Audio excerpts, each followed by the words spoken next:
Kasih karunia dan damai sejahtera dari Allah Bapa kita dan dari anaknya Tuhan Yesus Kristus menyertai kamu sekalian.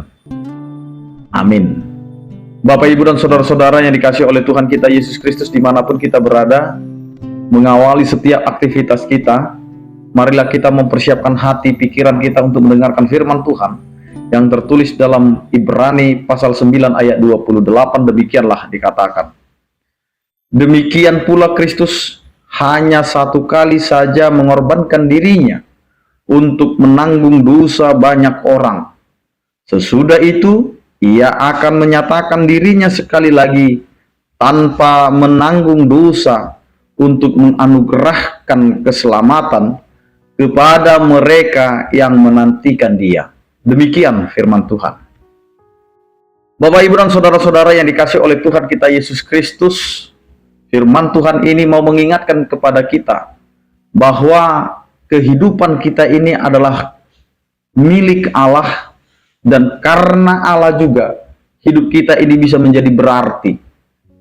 Setiap orang percaya mempunyai legalitas sebagai orang percaya melalui baptisan kudus, di mana baptisan itu diberlakukan sekali untuk selamanya. Dan ini juga firman Tuhan mengingatkan kita bahwa Kristus hanya sekali untuk mengorbankan dirinya untuk menebus dosa-dosa manusia. Karena itu, ketika Tuhan sudah menebus kita dari dosa-dosa kita, maka yang perlu kita lakukan adalah menjaga diri kita untuk tidak melakukan dosa lagi. Karena itu selalu dikatakan oleh Yesus, jangan ulangi melakukan dosa. Karena itu penebusan hanya satu kali, maka kita harus menjaga itu. Kita harus taat dan tunduk kepada pertobatan itu. Yang kedua, Bapak, Ibu, dan saudara-saudara yang dikasihi oleh Tuhan kita Yesus Kristus, ketika Yesus hanya satu kali mengorbankan dirinya untuk penebusan dosa, sesudahnya itu Ia menyatakan diri tanpa menanggung dosa untuk menganugerahkan keselamatan.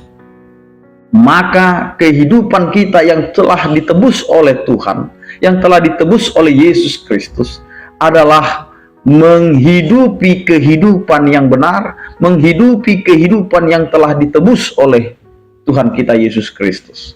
Karena dengan kita taat dan tunduk kepada penebusan itu, maka kita akan berusaha untuk menjaga diri kita, menjaga iman kita, menjaga penebusan Tuhan itu, agar kita hidup di dalam kekudusan.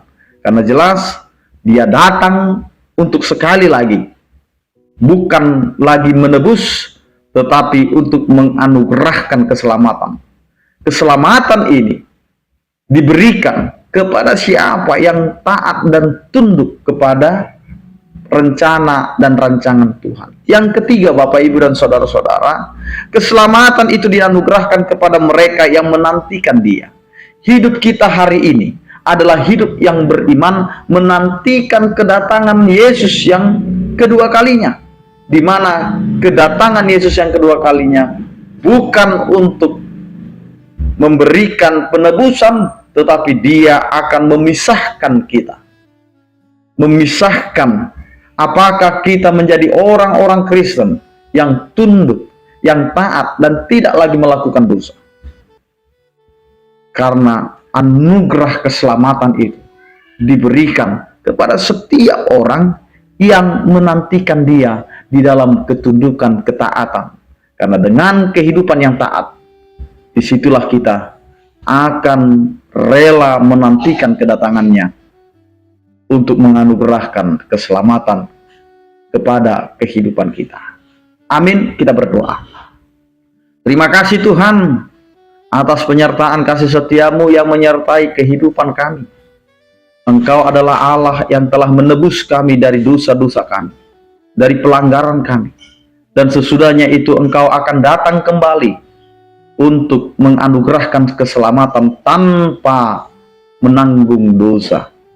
Karena itu, ajari kami untuk mempersiapkan diri kami untuk menyambut kedatangan-Mu, agar kami tidak berleha-leha, tidak di dalam keberdosaan ketika Engkau datang. Karena itu Tuhan, ajari kami untuk menerima keselamatan-Mu di dalam penantian kami. Berkatilah kehidupan kami, agar apa yang kami lakukan, kerjakan, itu menjadi kemuliaan bagi nama-Mu dan jadilah kehendak. Berkatilah setiap orang percaya yang sakit, Engkau berikan kesembuhan, yang berduka Engkau berikan penghiburan, yang bergumul Engkau berikan penyertaan. Anugerah Tuhan kita Yesus Kristus, kasih setia daripada Allah Bapa dan persekutuan Roh Kudus itulah yang menyertai kamu sekalian. Amin. Selamat beraktivitas, tetap menjaga kesehatan. Salam sehat dari kami, Tuhan Yesus memberkati. Horas.